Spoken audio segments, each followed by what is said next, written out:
அனைவருக்கும் வணக்கம். நான் இந்திய பெண்ணை பாரதி பேசுகின்றேன். எப்பவுமே நம்மளுக்கு மாசி மகம்னா, நீங்க முருகரையும் கும்பிடணும், நீங்க பெருமாளையும் கும்பிடணும், நீங்க சிவனையும் கும்பிடணும். நெறைய காரணங்கள் இருக்குது. அத சொல்லிட்டுருக்கேன். நானும் நெறைய வீடியோ தொடர்ந்து 6, 7 வருஷமா சொல்றேன்.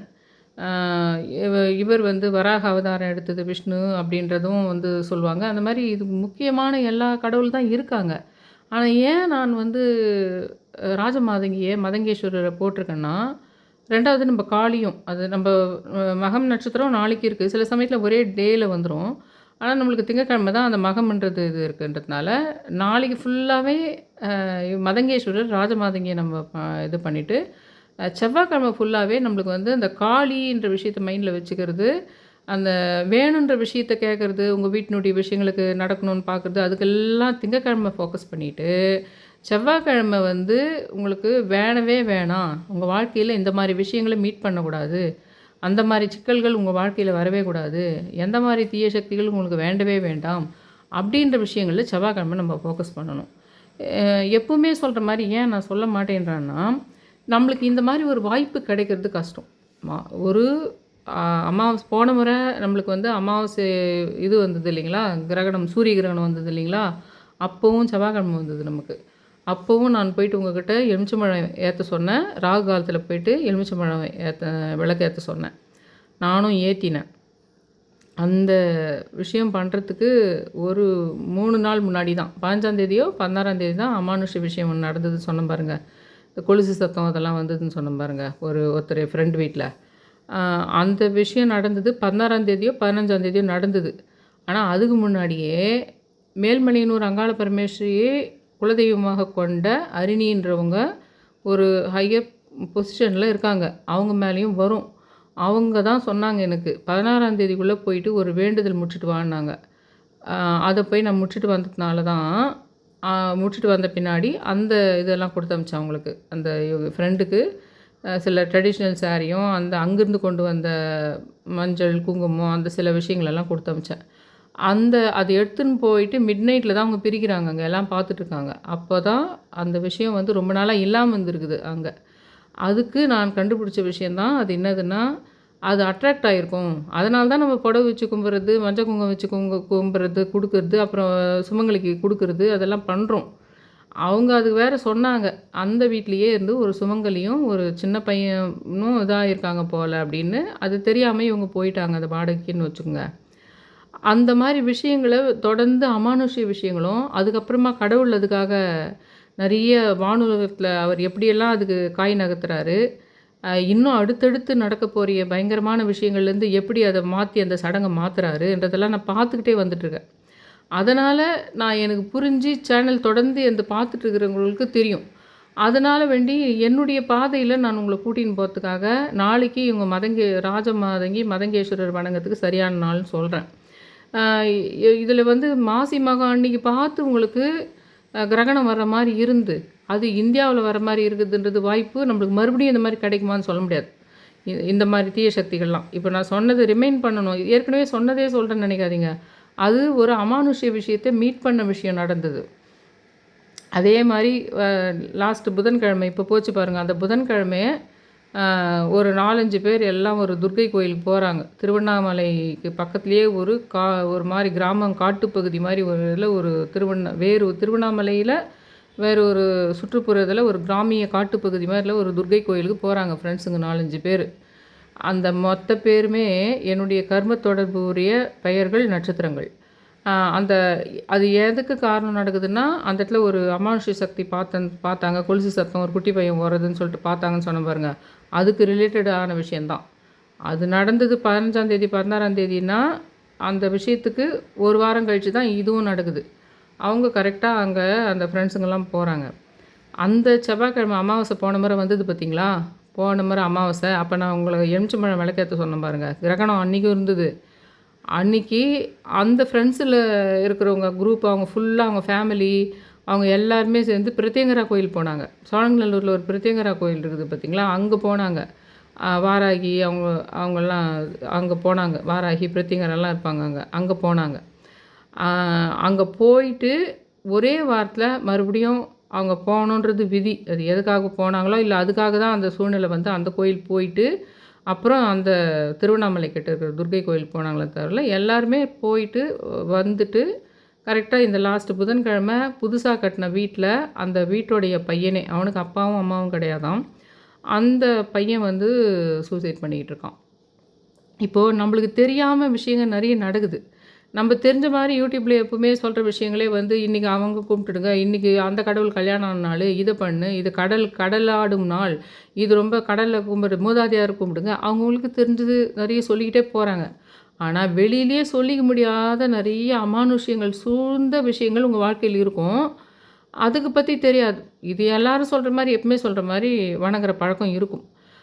அதனால் நான் சொல்கிற விஷயத்த நம்பி நீங்கள் அதை பண்ணுறதுனா பண்ணுங்கள். ஏன்னா அது அந்த ஒரு தீய சக்திகளை எடுக்கிற விஷயத்த பண்ணால் ஆட்டோமேட்டிக்காகவே நம்மளுக்கு தேவையான நல்ல விஷயங்கள் நடந்துடும்.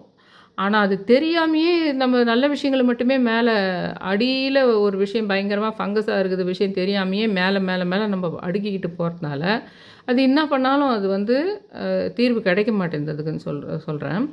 அது வந்து ஒரு விஷயம் மட்டும் சொல்லணும். மாசி மகத்தை பற்றி பேசினாலும் இல்லை இவங்க இதை பற்றி கிரகணத்தை பற்றி பேசினாலும் அதுக்கு முக்கியமான கதை எல்லாரும் சொல்கிறதுல நான் கொஞ்சமான சொல்லணும், அதுக்காக சொல்கிறேன். அதே சமயத்தில் பார்வதி தேவி தான் காளி, பார்வதி தேவி தான் காளி, பார்வதி தேவி தான் ராஜமாதங்கி. அதையும் பார்வதி தேவி தான் சம்மந்தப்பட்டிருக்கிறாங்க மாசி மகத்துலேயே. அதை மட்டும் நான் கொஞ்சம் சொல்லிடுறேன்.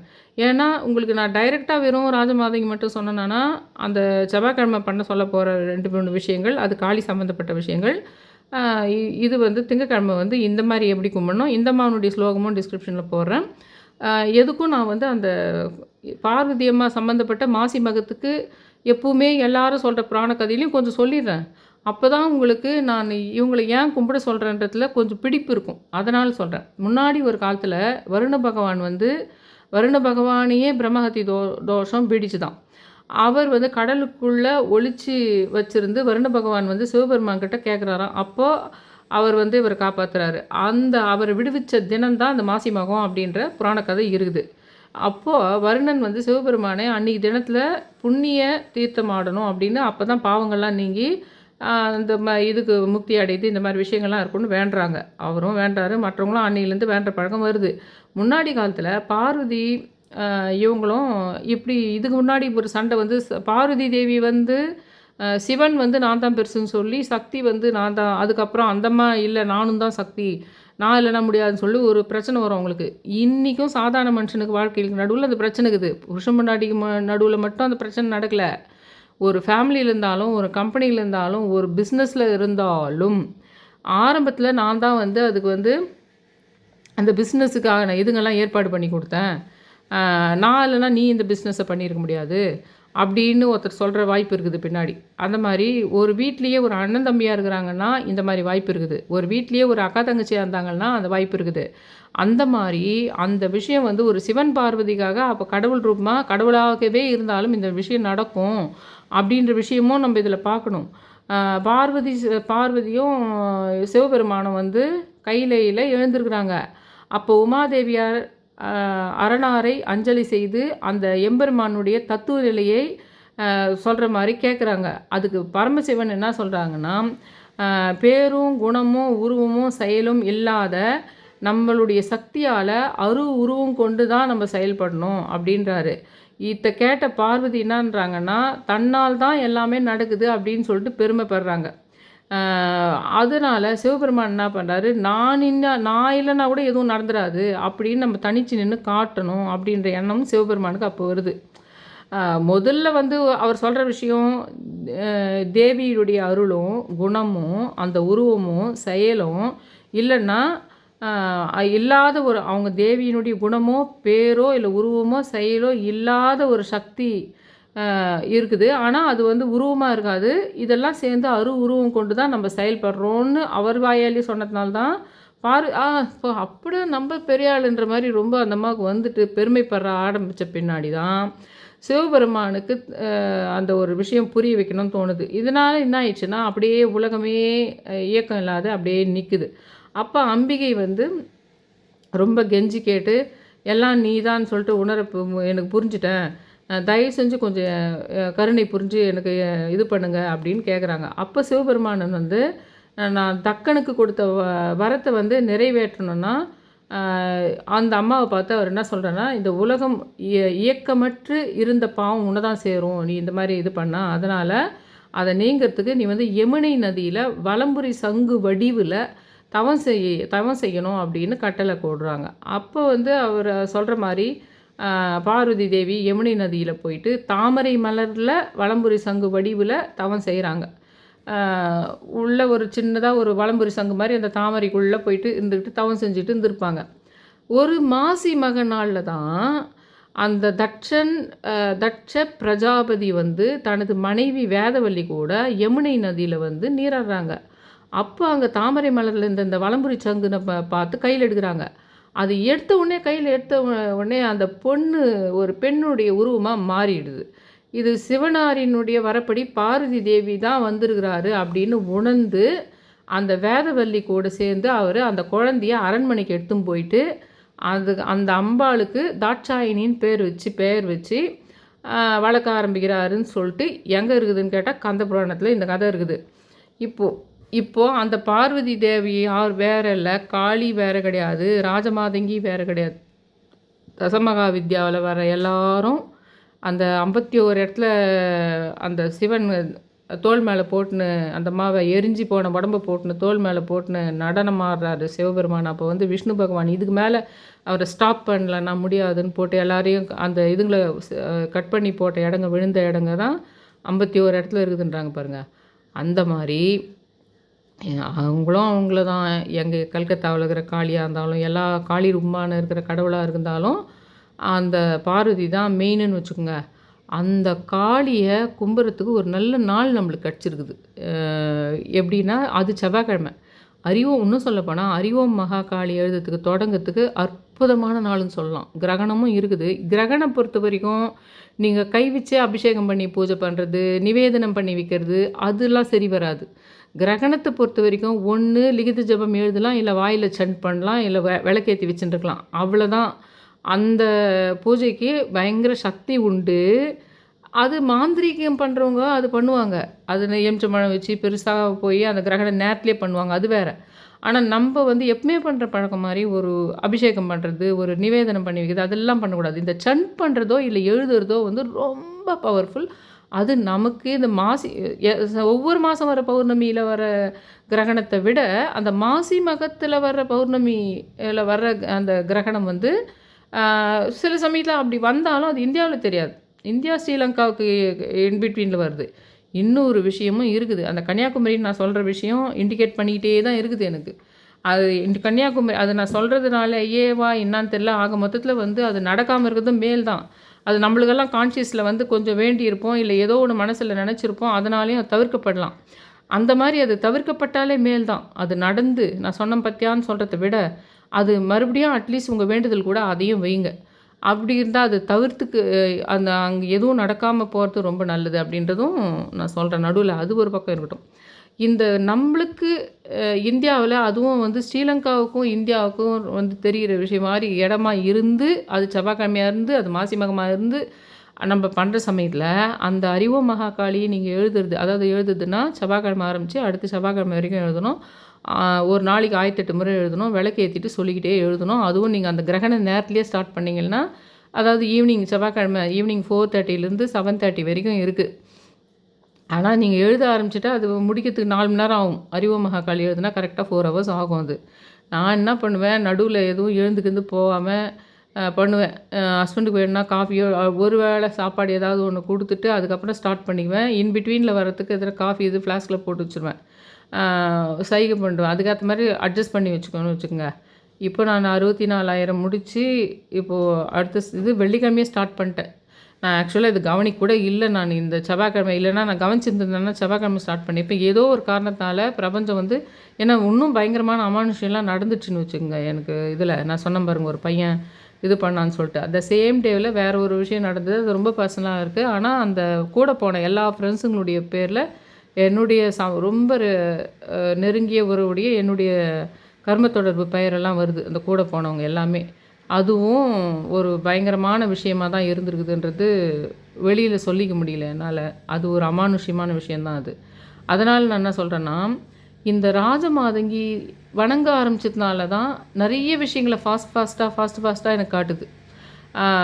அதாவது நான் செய்ய வேண்டிய விஷயங்கள், நான் வணங்க வேண்டிய விஷயங்கள், கோயிலுக்கு போக வேண்டிய விஷயங்கள், எதுக்கு அப்படியே என்னை போகிறதுக்கு வேறு ஒரு தீய சக்தி என்னை தடை பண்ணால் கூட என்னை போக வைக்கிறதுக்கு அந்த சிவனும் பார்வதியும் சேர்ந்து, அப்போ மதங்கேஸ்வரர் ராஜமாதங்கி ரூபமாக சேர்ந்து எனக்கு வந்து அந்த வாய்ப்புகளை ஏற்படுத்தி கொடுக்குறாங்க. அந்த ஏன்னா வீட்டுக்கு கிட்ட இருக்கிற சிவன் பார்வதியை நான் ராஜமாதங்கியாகவும் மதங்கேஸ்வரரும் நினச்சி பண்ணுறேன். அவங்க அது மாதிரியே அது மாதிரியே பண்ணுறாங்க. அவங்க ராஜமாதங்கி மதங்கேஸ்வரராகவே அவர்கள் மாறி விடுகிறார்கள். அதன் மூலமாகவே எனக்கு எல்லாத்தையும் சொல்லித்தராங்க அப்படின்றது கண்கூடாக தெரியுதுன்னு வச்சுக்கோங்களேன். எனக்கு என்ன கஷ்டம்னா, ஒரு 5 வருஷத்துக்கு முன்னாடியோ ஒரு 10 வருஷத்துக்கு முன்னாடியோ யாரோ வியூவரோ இன்றைக்கி பிரியதர்ஷினி மகாஏழ அமாவாசை அன்றைக்கி தான் அது 2025 மகாஏழ அமாவாசை அன்றைக்கி தான் அதை பற்றி ஏதோ அவங்க என்கிட்ட சொல்ல வந்து அதை நான் கெட்டியாக பிடிச்சது. அது ஒரு 5 வருஷத்துக்கு முன்னாடியோ ஒரு 10 வருஷத்துக்கு முன்னாடியோ வேறு ஏதானா ஒரு பிரியதர்ஷினியை எனக்கு சொல்லியிருக்கூடாதா? அதே மாதிரி நேற்று கூட இன்றைக்கி கூட இன்னொரு பிரியதர்ஷினி அவங்க கமெண்ட் செக்ஷனில் போட்டிருக்காங்க. நான் அந்த அலக் நிரஞ்சன் போட்டேன் இல்லைங்களா, அது நான் வந்து எழுத்து கூட்டி படிச்சுட்டு இருந்தேன். மத்சேந்தரர் என்னவோ சொல்லியிருந்தேன் உங்ககிட்ட. அதெல்லாம் நார்த் சைடோட கடவுள், நார்த் சைடில் இருக்கிறவங்க அதை கிரியேட் பண்ணியிருப்பாங்கன்னு இருந்தது. இதுக்கு முன்னாடி நான் கூட படிச்சிருக்கேன். அதை 18 சித்தர்களில் ஒருத்தர் மத்சேந்தரர்னு சொல்லுவாங்க. அவர் மச்சமுனின்றது முன்ன எப்போ பார்த்துருக்கேன். ஆனால் எனக்கு ஸ்ட்ரைக்கே ஆகலை அது. அது ஏதோ நார்த் சைடு ஆள் தான் சொல்லிட்டு மத்சேந்தரர்னு ஒருத்தர் தான் அவர் கண்டுபிடிச்சாரு. அலக் நிரஞ்சன் சொல்லிட்டு இருக்காங்க நேற்று நான் வீடியோவில். இன்றைக்கி அவங்க வந்து போட்டிருக்காங்க, இன்னொரு பிரியதர்ஷினி இருக்காங்க, அவங்க வந்து போட்டிருக்காங்க மச்சமுனி பேர் மத்சேந்திரனும் இருக்குது, மத்சேந்திரனும் இருக்குது அப்படின்னு அவங்க வந்து அதை ரிமைண்ட் பண்ணியிருக்காங்க எனக்கு. அதாவது அடுத்த வீடியோவில் நம்ம அந்த மச்சமுனிக்கிட்ட தான் போவோம், அடுத்த வீடியோவில்னு சொல்கிறேன். அது இருக்கட்டும். அலக் நிரஞ்சன் விஷயம் ஒரு பக்கம் அப்படியே இருக்கட்டும். அதையும் சொல்லலாம் நீங்கள். அந்த அலக் நிரஞ்சனையும் வந்து நாளைக்கு ஃபுல்லாகவே நீங்கள் சொல்லலாம். அது சிவன் மெயினாக சிவன்னு சொன்னோம்னா சிவன் உருவம் வந்துடுங்க கண்ணில். அதுதான் நம்ம அது உருவமற்ற பிரபஞ்சமாக நினச்சி அலக் நிரஞ்சன் சொல்லணும் நீங்கள். அது ஒரு பக்கம் அப்படியே இருக்கட்டும். நாளைக்கு நீங்கள் வந்து ஃபுல்லாகவே ராஜமாதங்கி மதங்கேஸ்வரன் நினச்சிங்க. நான் ஒரு ஸ்லோகம் ஒன்று போடுறேன். அந்த இது வந்து கடலில் தான் நீராடணும். அந்த கடலில் நீராடுற விஷயம் அந்த சமயத்தில் வந்து நாட்டு மக்களுக்கு அரிசி தானங்களை கொடுத்தது. மாசி மக நாளில் இந்த அரசர் வந்து இப்படி பண்ணியிருக்காங்க. மாசி மக நாளில் வந்து கடலாடும் நாள்னு போட்டுருக்குதுன்றதெல்லாம் நிறைய கல்வெட்டுக்களில் இருக்குது உங்களுக்கு. அது உண்மையிலே பிராண விஷயமாக நடந்த விஷயங்கள் ஒரு முக்கியமான விஷயமாக இருக்குதுனாவே அது உண்மையிலேயே நிறைய கடவுள் சம்மந்தப்பட்ட விஷயம் அதில் இருக்கும்ன்றது இருக்குது. நான் வந்து ஒரு மந்திரம் போடுறேன் இதில். இந்த ராஜமாதங்கி இது காளி தாரா மகா வித்யா அப்படின்னு தொடங்கும். அது இருக்குது. 2வது இதில் யமுனா சரஸ்வதி எல்லாமே சம்மந்தப்பட்டது இந்த மாசி மகன்றது. அதனால் சரஸ்வதியினுடைய தாந்திரிகருக்கும் தான் ராஜமாதங்கி உங்களுக்கு. அந்த மந்திரம் நான் போடுறேன் பார்த்தீங்களா, அதை நீங்கள் படிச்சுட்டு உங்களால் சும்மா 11 முறையோ 108 முறையோ சொல்கிற எப்படி முடியுதோ மதங்கேஸ்வரர் ராஜமாதங்கின்றது நாளைக்கு ஃபுல்லாக உங்களுக்கு எப்போ டைம் கிடைக்குதோ அதை பண்ணிவிட்டு நிவேதனம் முடிஞ்சால் நிவேதனம் வைக்கிறது அதை பண்ணுங்கள். செவ்வாய்க்கிழமை நீங்கள் பண்ண வேண்டியது என்னென்னா, அந்த ஈவினிங் 4:30க்கு மேலே தொடங்குது பார்த்தீங்களா, அதுலேருந்து நைட்டு அது எப்போனா இருக்கட்டும் உங்களுக்கு எப்போ டைம் இருக்குதோ அந்த 1008 முறை எழுதுறது பண்ண முடிஞ்சால் பண்ணுங்கள். அந்த அறிவோம் மகாகாளி ஒரு நாளைக்கு 1008 முறை எழுதணும். ஒரு நாளைக்கு நீங்கள் செவ்வாயோ வெள்ளியோ ஆரம்பித்தா அதுதான் அடுத்த செவ்வாயில் முடிக்கணும். 8 days வரும். அது 1008 முறை எழுதுறது அது ரொம்ப பவர்ஃபுல். அது ரொம்ப பிரம்மாண்ட பவர்ஃபுல் விஷயம் அது. ஆனால் ரொம்ப உங்களுக்கு வந்து 4 மணி நேரம் ஆகும். ஒரு இது வச்சுட்டு கரெக்டாக செட் பண்ணிக்கிட்டு எல்லாம் உட்காந்துட்டு ஒரு சேரில் உட்காந்துன்னு கூட கால் நீட்டிக்கிட்டு ஒன்று வச்சுட்டு மேலே ஒரு பேட் வச்சுக்கிட்டு அது ஒரு இதில் விளக்கு ஒரு டேபிள் மேலே பக்கத்தில் ஏற்றி வச்சுட்டு கூட உங்களுக்கு வந்து சொல்லிக்கிட்டே எழுதணும். அதை வெரி பவர்ஃபுல். அதுக்கு அட்சிக்கிறதுக்கு ஆளே கிடையாது. அவ்வளோ பவர்ஃபுல். அது ரொம்ப அற்புதமான நாள். அது இந்த மாதிரி இப்போ எழுதி அதுக்கு அடுத்த செவ்வாயில் முடிக்கிறதுக்கு அற்புதமான விஷயம் அது. ஆனால் நான் எப்போவுமே அதை சொல்லும்போது ஒரு 2 முக்கியமான வேண்டுதலை மட்டும் அது எழுதி முடித்த உடனே அது கீழே எழுதிடுவேன். மற்ற வேண்டுதலுங்கள்லாம் வந்து அப்படியே அந்த விளக்கு பார்த்துட்டு எழுதி முடித்த உடனே அந்த விளக்கு பார்த்து சொல்லுவேன். அந்த 8 hours இந்த மாதிரி நீங்கள் பண்ணுங்கள். ஆனால் அன்றைக்கி நான் 4:30 மணிக்கு ஒன்றாவது தான் கோயிலுக்கு நட சாத்துவாங்க நிறைய இடத்துல. சில கோயிலுங்க ஓப்பனாகவே இருக்கும், அம்மன் கோயிலுங்க எதனா. அங்கே போயிட்டு நீங்கள் அன்றைக்கி காளியாக நினச்சி காளிக்கு விளக்கேற்றுற மாதிரி நினச்சி அங்கே ஒரு அம்மன் ரூபம் யாராவது இருந்தாங்கன்னா உங்கள் வீட்டுக்கிட்ட என்றைக்கு செவ்வாய்க்கிழமை 3:30 4:30 மணிக்கு தான் நட சாத்துவாங்க. இல்லை சில கோயில் திறந்த கோயில் இருக்கும், அம்மன் பக்கத்துலேயோ அப்படி இல்லைன்னா நாகக்கல் இருந்ததுன்னா அங்கேயோ அம்மன் இருந்ததுன்னா அம்மன் கிட்ட காளியாக நினச்சி அங்கே எலுமிச்சம்பழம் தீபம் போடுங்க. போன முறை நம்ம அமாவாசை அன்னைக்கு போட்டோம் பார்த்தீங்களா, அது கூட அதை விட பவர்ஃபுல். இது மாசி மகத்தில் வர்ற கிரகணம், அது செவ்வாய்க்கிழமை வருது. இப்போ போய் போடுங்க அப்படின்னு நான் சொல்கிறேன். அந்த முறை நான் போட்டதனுடைய விளைவு தான் அந்த போன இதில் அன்றைக்கி அமாவாசை அன்றைக்கி நான் இதே மாதிரி உங்களுக்கு சொல்லி அதே செவ்வாய்க்கிழமை நான் போட்டதனுடைய விளைவு தான் அதுக்கு அடுத்தடுத்து நடக்க போகின்ற பயங்கரமான அமானுஷங்கள், பயங்கரமான வாழ்க்கையிலே முடிஞ்சு போய் எல்லாமே முடிஞ்சு போன ஒரு விஷயத்த தடுத்து காத்து நிறுத்தி இருக்குது. அன்றைக்கி நான் போயிட்டு பண்ண அந்த எலுமிச்சம்பழ தீபம் ஏற்றந்தும் சரி, அது வந்து அற்புதமாக செயல்பட்டுருக்குது. அது இல்லாமல் அவங்களையும் வந்து அந்த கடவுள் விஷயத்துக்கு வேணுன்ட்டே கடவுளாக பார்த்து ஏதோ ஒரு பயமுறுத்தி இது பண்ணி அவங்கள எல்லாரையும் அந்த கோயில் போக வச்சுருக்குது. அதே கிரகண நேரத்தில், அது இந்தியாவில் தெரியலன்றதுனால அந்த கிரகண நேரத்துலேயும் கோயில் திறந்து தான் இருந்தது. அவங்க கோயில் போன நேரம் கூட அந்த கிரகண நேரம் தான். அவங்கெல்லாம் அந்த கிரகண நேரத்தில் தான் போனாங்களே. ஆனால் அது வெளிநாட்டில் தெரிஞ்சதுனால அது கோயில் திறந்து இருந்தது. அது நான் சொன்னால் கூட போகக்கூடியவங்கள எல்லாம் அல்ட்ரா மாடர்ன் கேஸுங்க அவங்க எல்லாமே. அது கடவுள் வேணுன்னே அவங்கள அனுபவிச்சார் போல். என்ன விஷயம்னா அவங்கெல்லாம் வந்து அவங்க சொன்ன அந்த பேருங்கள்லாம் என்னோட நட்சத்திர தொடர்பு, பெயர் தொடர்பு வந்துடுது எனக்கு. அப்போது என்னோடய விஷயத்தில் ஏதோ அதில் கனெக்ட் ஆகிருக்குதுன்றத புரிஞ்சிட்டேன் நான். அதனால தான் சொல்கிறேன், இப்போவாவது அப்போ நீங்கள் பண்ணலைன்னா கூட இப்போவாவது நீங்கள் தவற விடாதீங்க இந்த செவ்வாய்க்கிழமை அப்படின்னு சொல்லிவிட்டு அதை பண்ணிவிடுங்க. நாளைக்கெல்லாம் மதங்கேஸ்வரர் ராஜமாதங்கி கூடவே கோயிலில் முருகர் இருந்தால் முருகரை கும்பிட்றது, விஷ்ணு இருந்தாங்கன்னா விஷ்ணு கும்பிட்றது, மற்றது யூடியூப் சேனல்லலாம் என்னென்ன சொல்லிடுறாங்களோ மாசி மகன்னா அதெல்லாம் கும்பிட்றது, அதெல்லாம் நானும் சொல்கிறது தான் வருஷம். ஆனால் இது அப்படியே நல்ல ஒரு வித்தியாசமாக நம்மளுக்கு விஷயம் புரிஞ்சு அது கிட்ட போயின்னு இருக்கோம். கொஞ்சம் கொஞ்சமாக அடுத்த லேயர்னு மெயின் பாயிண்ட்டை நோக்கி போயிட்டுருக்குறோம் நம்மன்றதுனால.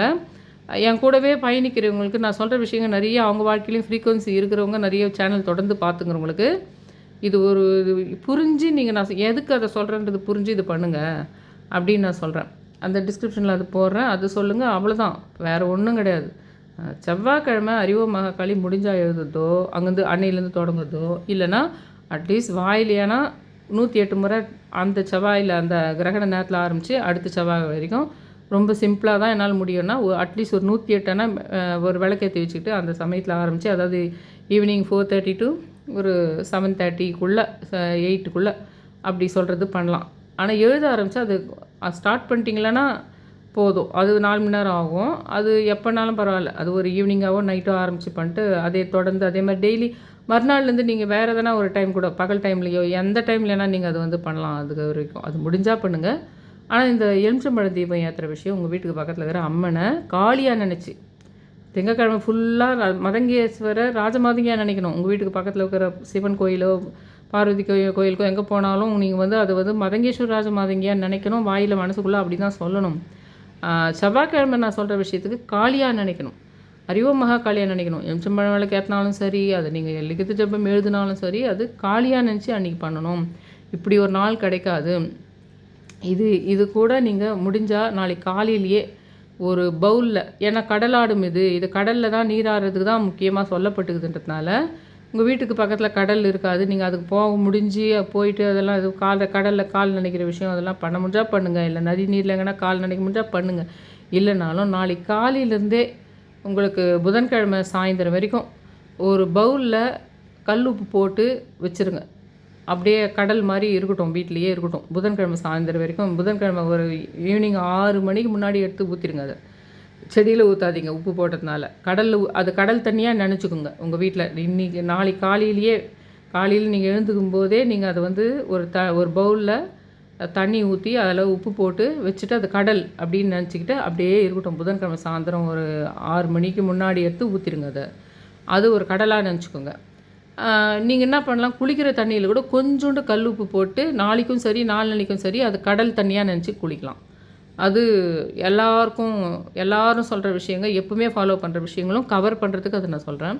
என்னுடைய சேனலில் தயவு செஞ்சு உங்கள் வேண்டுதல்களை நீங்கள் வந்து முடிஞ்சால் எழுதி பண்ணுங்கள். எழுதியே விற்கிறது அந்த அன்னைக்கு செவ்வாய்க்கிழமையும் சரி, நீங்கள் அதை எழுதி முடிச்சோடனே எழுதினீங்கன்னா அதையும் பண்ணலாம். நாளைக்கும் நீங்கள் ராஜமாதங்கி மதங்கேஸ்வரர் எழுதும்போது அந்த முக்கிய வேண்டுதலை 1 டைம் மட்டும் எழுதி கூட நீங்கள் அங்கே வச்சுட்டு இருக்கலாம். வேறு எங்காவது ஒரு இடத்துல அந்த கடவுள் பக்கத்துலையோ எங்கேயோ ஒரு சாமி ஃபோட்டோ பக்கத்துலையோ எழுதி வச்சுக்கலாம். எழுதுறதுக்கு ஒரு ரொம்ப ஸ்பெஷல் எஃபெக்ட் இருக்குது. அதையும் சொல்லிக்கிறேன். என்னோட சேனலை சப்ஸ்கிரைப் பண்ணி, ஷேர் பண்ணி, ஆல் இந்த அந்த நோட்டிஃபிகேஷன் பெல் பட்டனை ப்ரெஸ் பண்ணுங்கன்னு ரொம்ப ரிக்வெஸ்ட் பண்ணி கேட்டுக்கிறேன். Thank you all.